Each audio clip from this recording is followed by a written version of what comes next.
This is the Global Podcast Network, where executives and professionals connect, share, and inspire. Stay tuned for the conversations that drive success.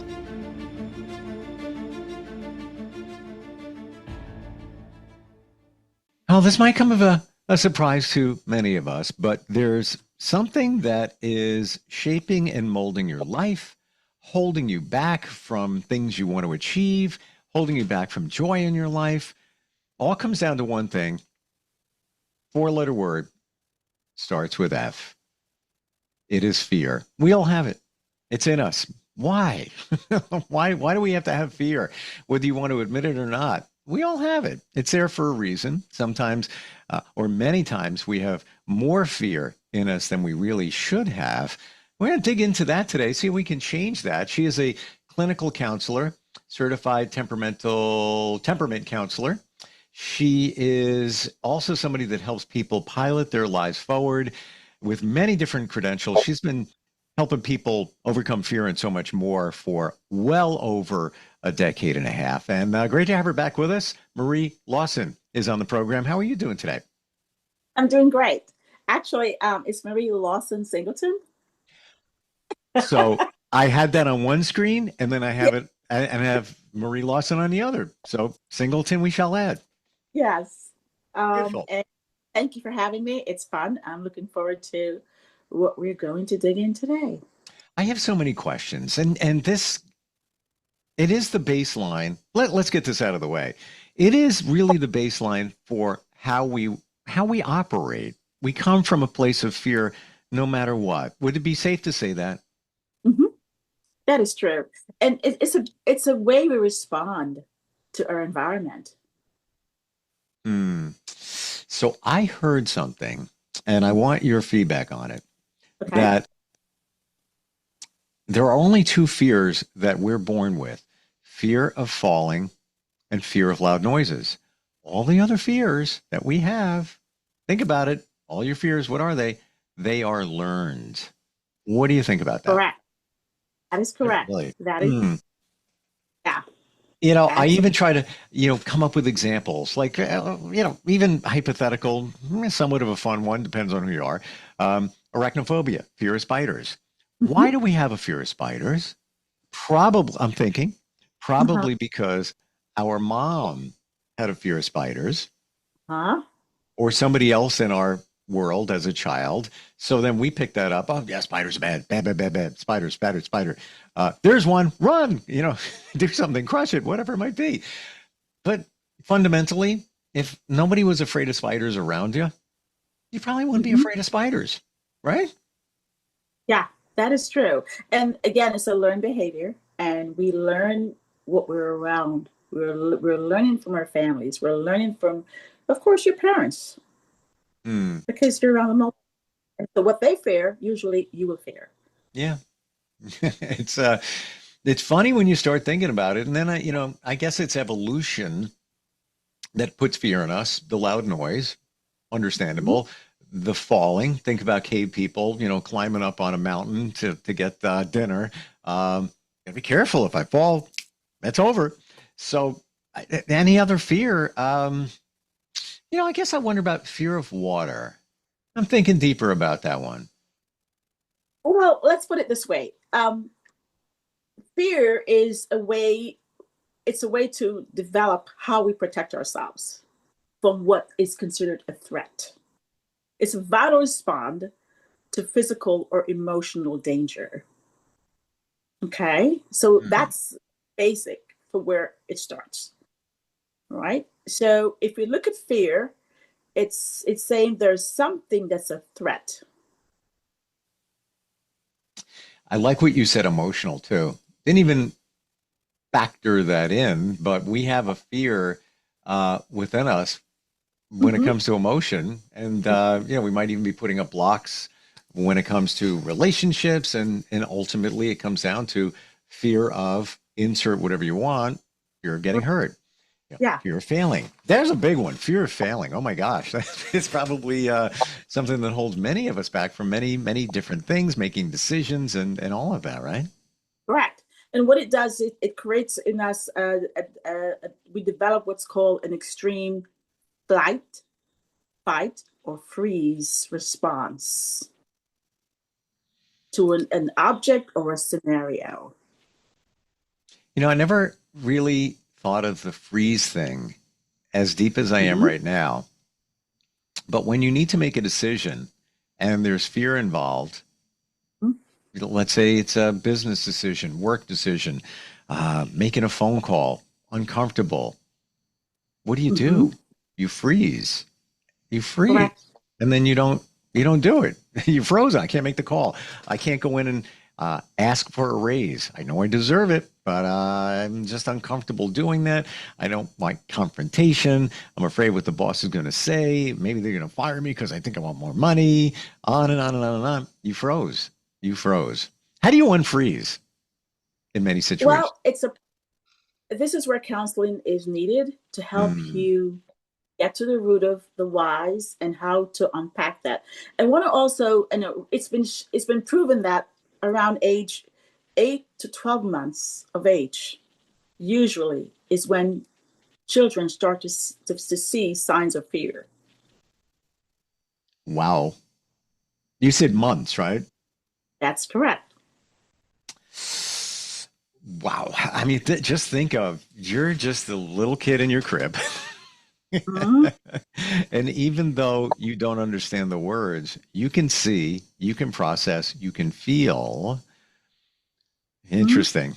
Wow. I mean, I'm completely on board for much of what we experience from birth to 7 really charts our future as adults, and some believe even before that in the womb. If you want to go woo and deeper, maybe in a past life. We're not going to go there today, but we can. But it's all there, the evidence of fear. And then is it repeated when you're young? Like you look for evidence of another situation, or it just presents itself. Oh, there's a fear of water again. Oh, there's a fear of spiders again. Oh, there it is again. There it is again. Whoa, I've got to stay away from that. Correct. And again, the more we allow the fear to increase by the things around us, or again, learned behaviors, the more we'll operate from fear. And what fear does, it keeps us back, keeps us from fully or full potential. Hmm. So it's something to deal with, and we all will face some fear in life. But the question is, are we allowing it to grow us, or are we allowing it to destroy us? And I'm coming from a place of Christian counseling. So biblically speaking, God didn't give us a spirit of fear. So where's it coming from? Yeah, it's got to be learned. Exactly. So it can be unlearned. Um, you said something a moment ago. Fear holds us back, or fear we come from a place of growth with fear. What did you just say there? Because I've never heard that said before. That we grew, I can't remember what I said again, but the gist of it is fear is something we learn. We Yes. learn it through culture, home. And so if our parents are fearful, more than likely the children will be fearful. Yep. And again, you can unlearn. Can The fear key is the things you're fearing so you can delve deeper into whys. is there good fear? Granted, Yeah. yes, in terms of, don't cross the road, you get hit by a car, things like that. Aside from those Yes. obvious things, is there is fear helping us in some regards or supporting us in some regards? Oh, sure, because fear of being killed, fear of crossing the street and getting hit by a car. That's a good fear. Hmm. And so there are things that yes, we should fear, and there are things that are unhealthy. So there's healthy fear and there's unhealthy fear. What we are talking about from a counseling perspective is to not allow unhealthy fear to keep you trapped, to keep you from experiencing life for what life should be meaningful. When it's unhealthy, it keeps us from enjoying meaningful life. It keeps us trapped, keeps us bound, keeps us from being who we are, our authentic self. We mask who we are most times. Right down to go to the example, we'll go hypothetical here, asking for a raise, right? You may truly believe you deserve one. You're a great worker, you care, you've been with a company for a long time. You have a fear of going into the boss and asking for a raise or day off, whatever it might be. Deep down inside, you're saying to yourself, I deserve it. Like that, I should have it. I deserve it. But you're crippled by fear. And then the what ifs come up. Well, what if they fire me because I want more money? What if this takes place? What if that takes place? What you're saying there, I feel rings true there, because you're not being you. You think you, and rightfully so, you might deserve that raise. You probably do, but you're afraid. How do you overcome that? Well, it's a lot deeper when the fact that you're afraid to ask for something says you don't deserve it. It's saying that I will be rejected. So you've learned that if I ask for something as a child, you will know or you cannot get it. So going forward in life, you're seeing that now I can't ask for anything because I'm not going to get it. So that is a part of who you become as an adult, that I don't get what I asked for. A fear of failure, fear of rejection. Fear of rejection. Mm-hmm. Yeah, there's a classic one right there. And I'm going to use the acronym because it's so spot on. False evidence appearing real. False evidence appearing real. Fear. That's really what it is. Most things we fear don't even transpire. As I hear it, and they do surveys on this, every couple of years, but it's somewhere around like 90% of the things that we worry about never even take place, never even happen. And that is true. So why do we? Why? Life changing. Why is it that we have so many people that are anxious? Because the bottom line is fear. So why is it that some people are anxious if that is true? Why are more people not coming to the realization that it's false things appearing as real? Yeah. So where can we rewire? Certainly with counseling, but is there other things that we can do to sort of rewire our minds? Well, yes.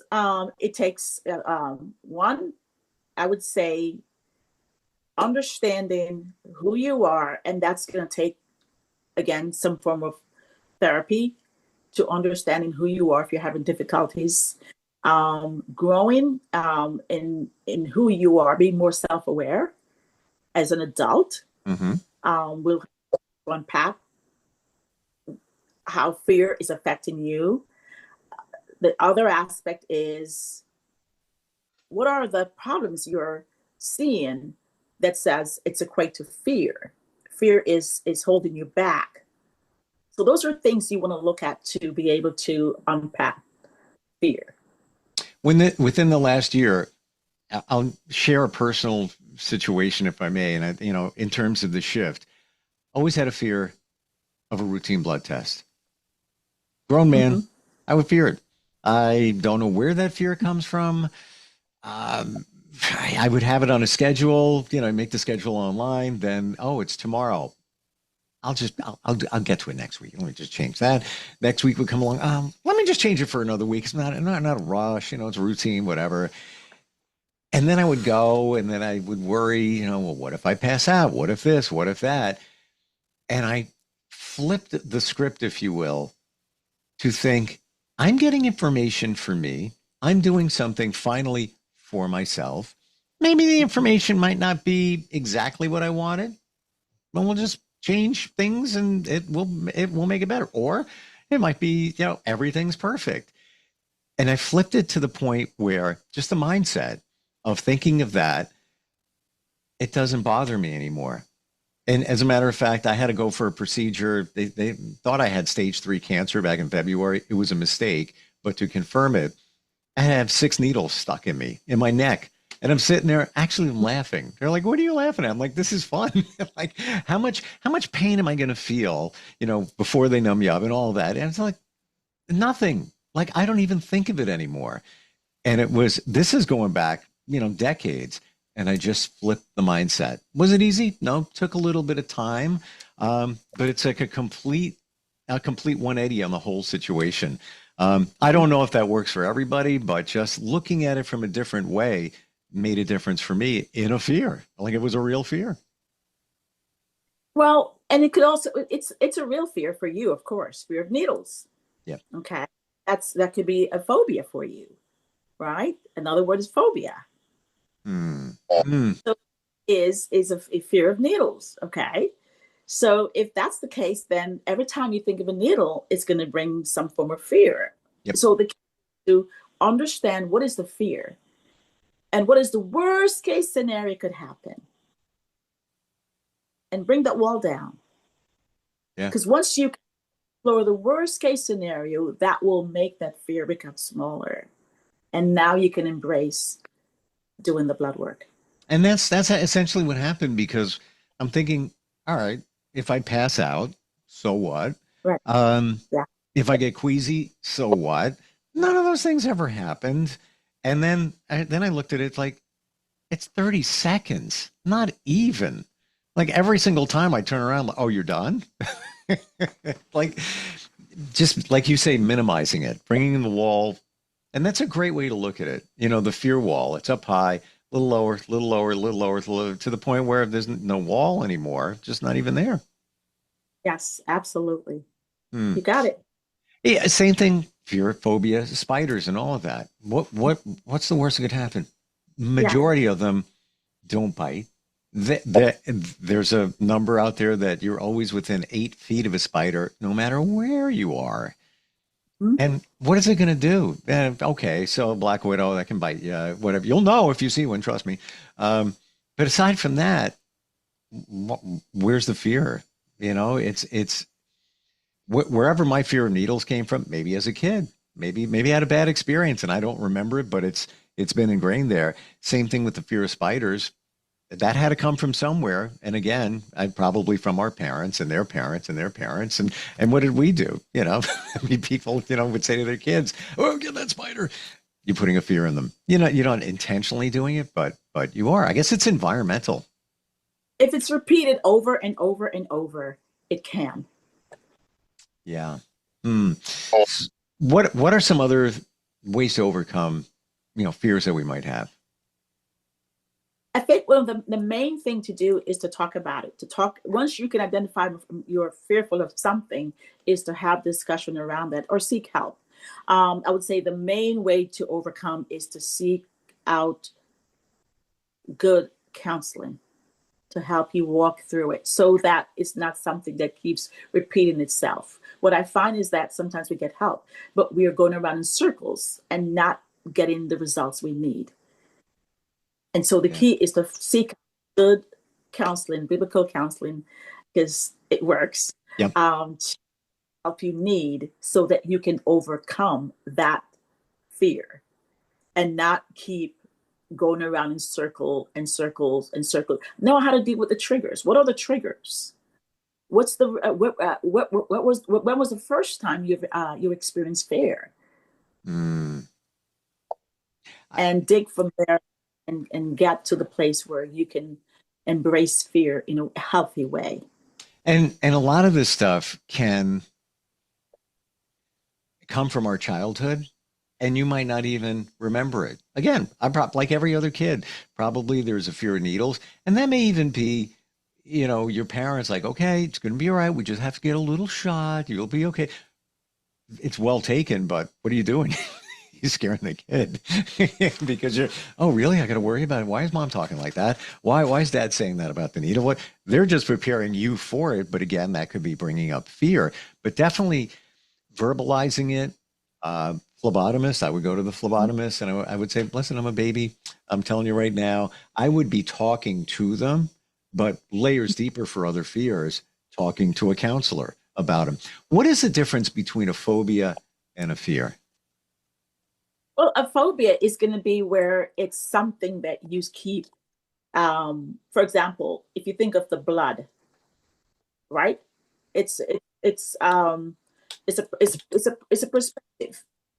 Um, so a minor way of what's of what is real and what is not. So what it is, it now becomes you're thinking about it so hard that it's like reality in so many ways. Hmm. It becomes your reality. You know, your perception is reality. So if you're thinking you have a problem, you have a problem. You created it. Yeah. Hmm. It's it challenges all of us. When now, I think about this, everything comes back to fear. Most of our decisions are fear-based. Things that are holding us back, are fears put in with. Do fears come from anything else other than experiences? Culture, Okay. culture. The fear comes from the media. Fear comes from even what we've gone through, wound trauma. Fear Mm. comes from that. Trauma is a part of is fear based that something bad is going to happen. Well, that goes right back to the what ifs, Mhm. right? Everything turns into a what if. And Yeah, the anxiety that you mentioned before, um, ultimately, that's a fear. That's a fear of something. definitely. Anxiety is fear, where fear has become so much bigger that it overwhelms you Hmm. and it's hard for you to manage it. Is it, if you have anxiety, is it Mhm. usually centered around some area, or once you're prone to having anxiety, it spreads off into other areas as well?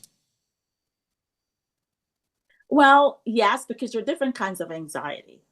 Anxiety can be how you interact with people. Anxiety could be based on disorders, different kinds of disorders. So there are different kinds of anxiety. It depends on where you have the most, I should say, trauma. That's where the anxiety will increase. Give me that one more That's time. I want to make sure I process that right. So connected to the trauma, the anxiety. connected. So keep it right. So when fear is an emotion, fear is an unpleasant emotion, right? That arises. And the more we allow that fear to increase, that turns into anxiety. Okay. And now anxiety can be defined in several ways. In other words, we have the fear and anxiety where you're anxious about the future. You're anxious about is the flying. You're anxious about just name it.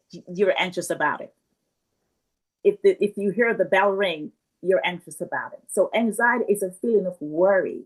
It's nervousness. It's fear increasing of the uncertainty, what the outcome will be. And again, anxiety is a normal part of life. It becomes a disorder when it intensifies. It becomes a disorder when it's excessive and it's persistent about everything every day. Where we avoid places, we avoid situations, Crippling. and what it does impact where you're paralyzed.